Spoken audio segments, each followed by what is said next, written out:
Welcome to a Foxy Tech Tips tutorial on changing content location on X. If you find this tutorial helpful, please consider subscribing to my channel and liking the video.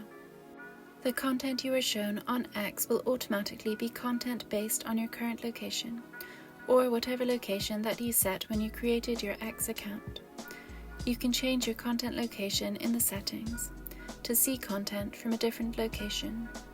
On the X homepage, tap your profile icon in the top left corner. Tap Settings and Support. Then tap Settings and Privacy. Choose Privacy and Safety from the options.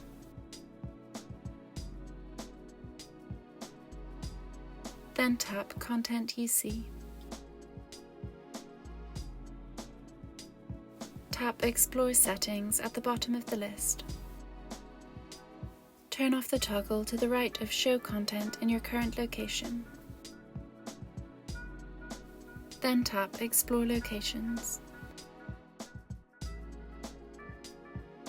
Search for the location that you would like to use and tap on it to select it.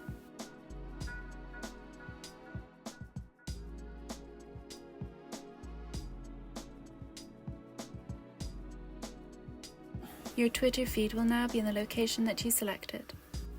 And that draws an end to this tutorial. Please like the video if you found it helpful and subscribe to Foxy Tech Tips for more X tips and tricks.